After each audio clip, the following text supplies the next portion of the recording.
nosso abraço às irmãs, aos irmãos. E, por fim, o nosso boa noite a todas, a todos. Boa vontade.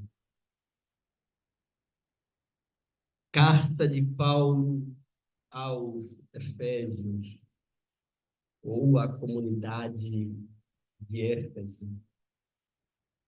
Esta carta, Paulo escreveu por volta entre os anos 62 e 64, quando ele estava na sua segunda prisão lá em Roma. É uma das 4 cartas que ele escreve estando preso. E é uma carta pequena, formada por 6 capítulos. O interessante, quando a gente lê todo o texto, toda a carta, a gente observa claramente 2 grandes aspectos que a constituem. Os primeiros 3 capítulos têm um caráter mais doutrinal, digamos, um caráter mais dogmático. Nesta primeira parte, Paulo exalta a figura de Jesus, fala da importância da igreja como aquela que representa o pensamento de Jesus na terra. Fala se referindo a Jesus como o maior dentre os anjos. Enfim, e da importância da igreja para a disseminação do pensamento de Jesus. E quando falamos aqui igreja, não é igreja no sentido atual da palavra. Igreja vem de eclésia, do grego eclésia, que significa reunião, ou união de pessoas. Então, vamos aqui separar esta expressão utilizada por Paulo da igreja, conforme hoje nós entendemos. Então, nos primeiros 3 capítulos, o foco de Paulo é nesse sentido: chamar a atenção dos efésios para esta realidade nova a que eles devem estar atentos. O 4º, 5º e o 6º capítulos podem ser entendidos como o aspecto moral da carta. Neste contexto, Paulo tenta buscar dos seus ouvintes, dos seus destinatários, o compromisso de que, sem a união entre os neocristãos, não seria possível edificar a igreja. Não seria possível reverenciar Jesus. Os cristãos, portanto, deveriam estar unidos para conseguirem levar adiante os compromissos daquilo que Jesus ensinou. Sem esta união, sem esta compreensão entre as pessoas que estavam comungando do pensamento de Jesus, não seria possível. Então, são 2 momentos bem distintos. E nesta parte exata do capítulo 5, falando, portanto, como devem os cristãos proceder diante dessa nova realidade, é que ele aconselha, né? Vede prudentemente como andais. Ele está alertando aos cristãos a terem cuidado. O cuidado é um requisito fundamental para que esses cristãos não se deixem envolver pelos mais variados tipos de calúnias, de desentendimentos, de conflitos, a fim de que esses conflitos não signifiquem uma espécie de veneno a minar a boa nova nascente, a igreja a qual ele ali fundou, quando lá esteve. Então, vede prudentemente como andais. E essa advertência de Paulo, portanto, tomada pelo nosso Emmanuel, ela se efetiva, ela é válida até os dias atuais e, por que não dizermos, para sempre. Emmanuel, então, começa a discorrer da seguinte forma: a boa vontade descobre o trabalho. E, de fato, é assim que se procede. Quando Emmanuel traz o termo trabalho aí, não está necessariamente fazendo referência ao trabalho assalariado. Não é isso.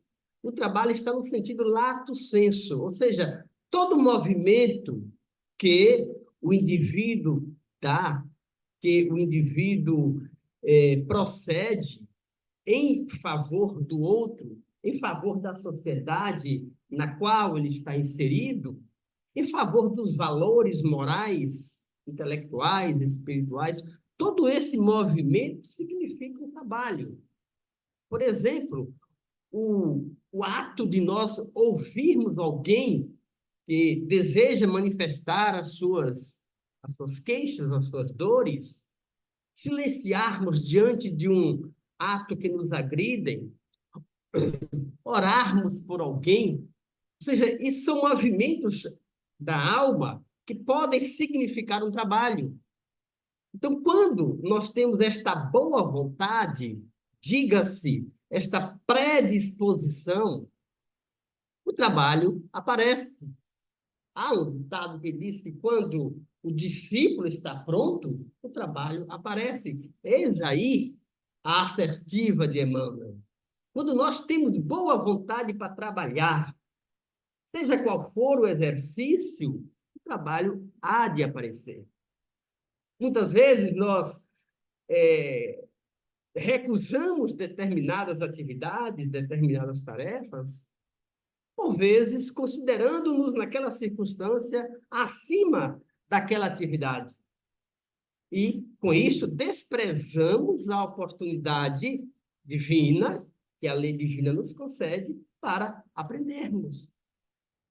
Daí porque a boa vontade, neste ponto, é requisito básico. Sem ela, o trabalho não aparece. Lembremos daquela passagem evangélica na qual a que se refere aos trabalhadores da última hora. Aqueles indivíduos, por exemplo, estavam lá dispostos ao serviço. Quando convidados foram, de pronto aceitaram, tiveram boa vontade. Aí ele diz, o trabalho opera a renovação. De fato, é assim que acontece.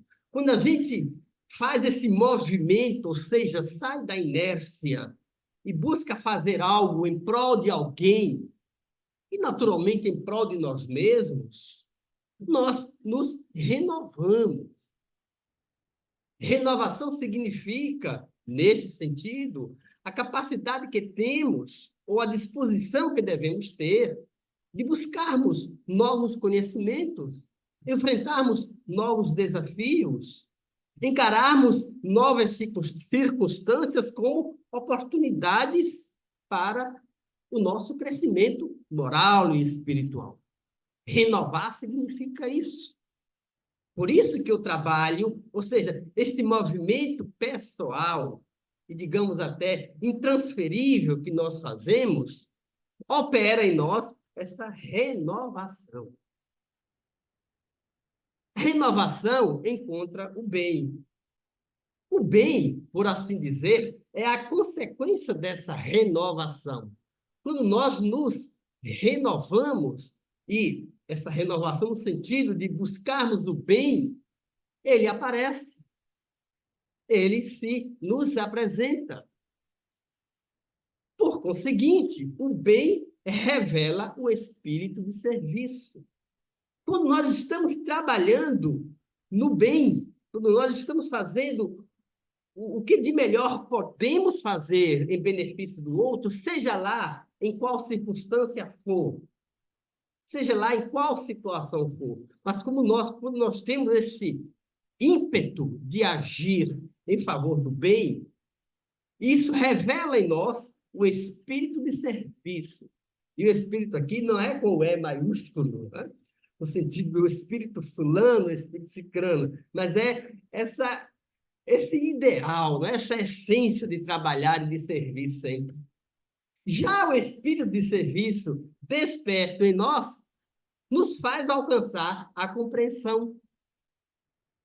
Significa dizer que nós só conseguimos compreender o outro quando nós despontamos em nós esse espírito de serviço, essa vontade de trabalhar. Quando nós trabalhamos em benefício do outro, a gente compreende que nós não somos melhores do que ninguém. A falta do outro é semelhante à minha falta. O tropeço que o outro dá, também posso dar. Da mesma forma, aquilo que de bom o outro alcança, também serve de estímulo para que eu também o faça, o consiga. E nesse sentido, portanto, nessa relação de trabalho, de movimento, a gente se renova, a gente encontra o espírito de serviço e a gente se compreende porque a gente cria empatia com o outro, cria simpatia. Vejamos como tudo parte do que Emmanuel chama de boa vontade. Já a compreensão ganha a humildade. A humildade é, por assim dizer, a consequência da compreensão. Porque quando nós nos relacionamos com o outro e criamos empatia com o outro, entendendo as suas dificuldades, as suas limitações, isso nos torna pessoas humildes, ou compreensíveis, ou amáveis. É nesse sentido que Emmanuel aqui nos convida e, ao mesmo tempo, nos faz uma advertência para que tenhamos o cuidado na nossa vida, no nosso dia a dia, e temos a atenção a essa perspectiva que a vida nos coloca. Já a humildade conquista o amor. Quem não é humilde pode ser amoroso? Evidentemente que não. A pessoa que não é capaz de empatizar com a dificuldade alheia e compartilhar esses momentos de serviço em prol do erguimento próprio do outro, dificilmente vai se colocar no estado de amor, digamos assim. Por isso que a humildade conquista o amor. Já o amor gera a renúncia. Quem ama, renuncia. Não é por outro fato, senão que Jesus disse: quem quiser vir após mim, renuncie-se a si mesmo. Não é isso, Thalita? Você falou sobre algum tempo atrás sobre esse tema. Renuncie a si mesmo, pegue a sua cruz e siga-me.